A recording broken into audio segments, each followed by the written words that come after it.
Welcome back to FastFreddyRC, and today we're going to do an unboxing video of the new Toyota Supra on Tamiya's new BT-01 chassis. Now there's a couple of things about this that I really think are kind of exciting. One, I think this is going to be very fun to build because it's been the first time that Tamiya has come out with a new touring car chassis in a very long time. But the second reason is the coolest part about this, and I'll show you why. This is the Lancia 037 rally car. In the 80s, it won 15 World Rally Championships, and it was the last rear-wheel drive car to ever win the World Rally Championship. It's a super cool looking car, and when you see it out there on the track, it's super wide, it's low center of gravity, it's stuck to the road. And when Tamiya recreated it, the bodywork's amazing. The cockpit that you can put in there with the driver figures, it just looks amazing. So it's going to be very cool to build this and have it replicate the actual car. Except one problem. It comes on the TA02S chassis. That's a four-wheel drive chassis. This car is two-wheel drive. Well, that's a thing that I've noticed with a lot of Tamiya kits, is that if a car is two-wheel drive, they often put it on their four-wheel drive chassis, and that includes a lot of the cars that come out on the TT02. But for me, if I want to build this car, I want to have the same experience as what the drivers had with the real car. So this really needed to be a two-wheel drive, rear-wheel drive car, and that's the chassis it should have been on. Now don't get me wrong, the TA02 chassis is one of Tamiya's best four-wheel drive kits. This car is a TA02S, and it's the only car that ever came on that short wheelbase chassis. So my question is, if it's the only car that ever came on that chassis, why didn't they just make the chassis or create something different so that you could have this as it was intended, a rear-wheel drive car? But this is where the BT-01 wins. So this is why I think the BT-01 chassis is so important, because the coolest thing about this kit is that you can build it in 3 different configurations. You can build it as a mid-motor rear drive, a front motor front wheel drive, and a front motor rear wheel drive. Now the Toyota Supra, we know it's a front engine rear wheel drive car. So I'm going to build this as a front-engine rear-wheel drive car. I like the fact that you can build it the way the car was intended, and I'm sure there's going to be more body kits that are going to come out with this chassis in the years to come. Now the last thing that I want to talk about is the bodywork, because I am not going to be building this box art. I have a plan for it, and in fact this arrived. I haven't even opened it yet. This is going to have some decals that I picked up to help with the paint job.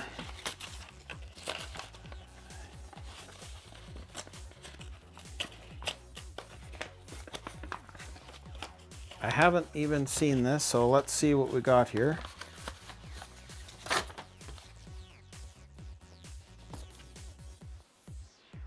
Come on. Oh, that's all stuck to it. Oh.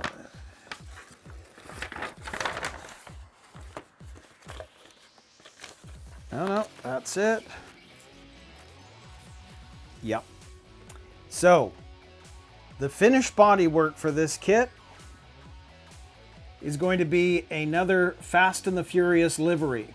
I am going to make this the Paul Walker Toyota Supra from the original Fast and the Furious series. So this is going to be painted orange, and I have the full decal sheet here to make it look exactly like the car from the movie. I know that I just built the Mazda RX-7 Fast and the Furious, so Dom Toretto's car, which you can see here. I've put together a running video.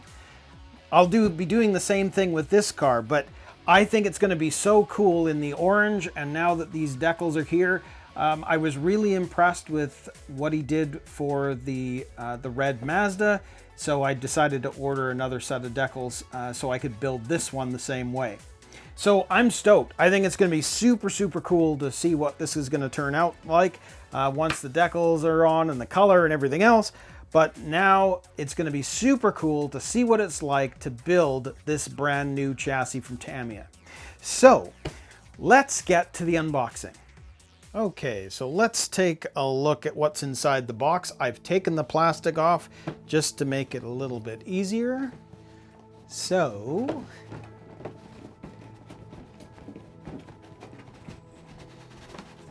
okay, so right off the bat, we've got our body, which looks awesome. Very, very cool. I like the look of this. Awesome. Now the one thing that I notice is the wheel wells are not cut out.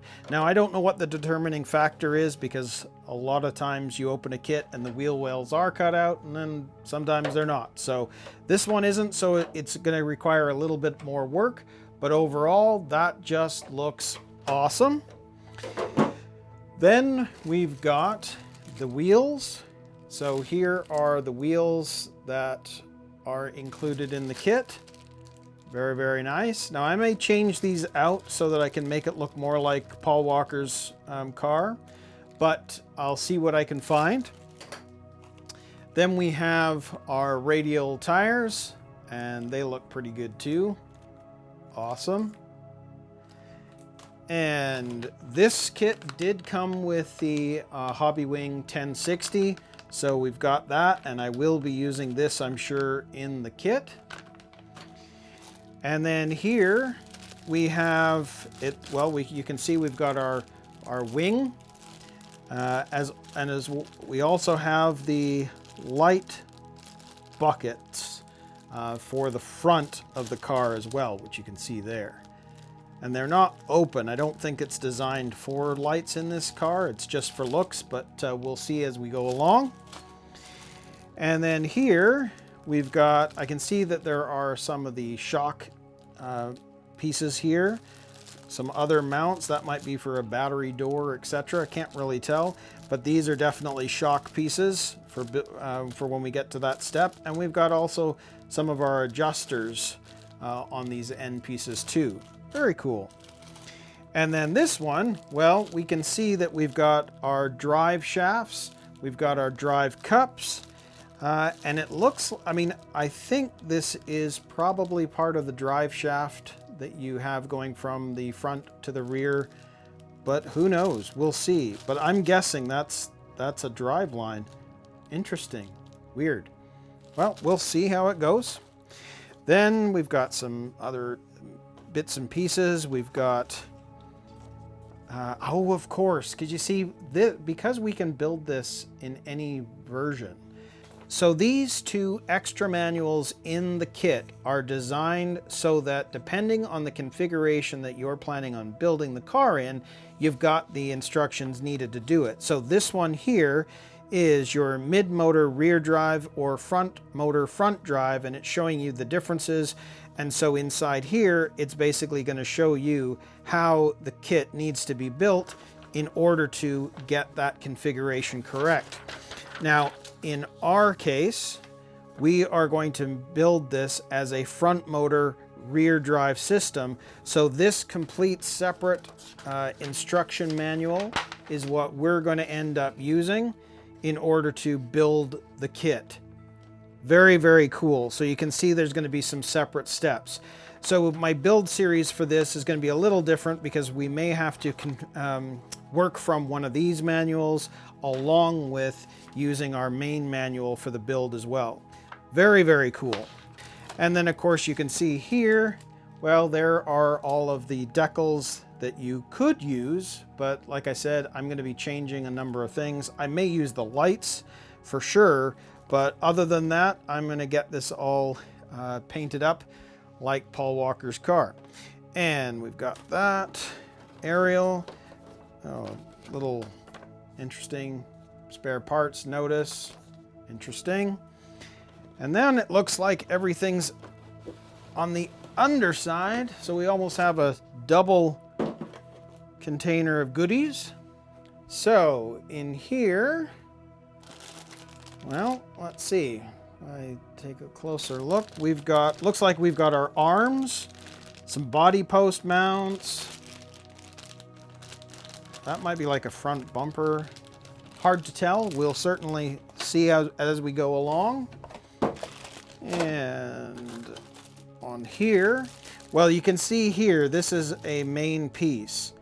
Now, from what I understand with this is if this is going to be almost like your box for all the goodies, it can be changed around depending on the configuration. So depending on how you build it, let's say this was the front, this might be the way it sits or this might be the way it sits. It just depends on the configuration you decide on. But that's the sort of the main kind of tub area. Then here we've got, well, we've got some hubs for the front. We've got the hubs again on the side there. Looks like some probably the shock towers, etc. And some other goodies. Don't really know yet. This is a whole new chassis, folks, so it's going to be interesting to see it. Some of these pieces aren't recognizable. Looks like another part to the body itself. Don't really know what those are, but this definitely looks like it's going to be for the drive shaft, leaving the gearbox. And then you've got your gearbox halves, and it looks like this one right here is definitely for attaching the motor. Very, very cool. Then on with this bag, we've got some other pieces. And again, hard to tell what they're all going to be for. But we'll see as we go along for sure. And then we've got this bag here, which again, I really don't know. Like this here obviously is another part to the main chassis. So that part I showed you earlier, this probably fits on top of it. And this might be the underside. It's going to be hard to tell. I don't know. This is really going to be a unique build, so I'm excited to get started on this one. And then the last thing we have in here is our bag of goodies. So let's just take a peek in here.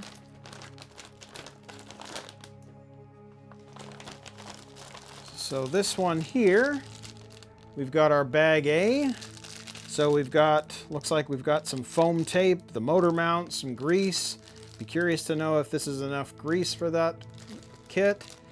And some interesting goodies. Screws, pinion gear, etc. And for bag B, it looks like, we're looking at some springs, your box wrench, some goodies, the plastic bearings, and again, we're going to be replacing all that with ball bearings. Very cool. Then for bag C, yeah, it looks like we've got our zap straps, double-sided tape, some small, oh, and we're getting a spanner this time. Interesting. Not seen that before in a kit. So, and then you can see all the ball connectors, etc., and more screws, but it's interesting to see the spanner. Interesting. Then we've got some other goodies here.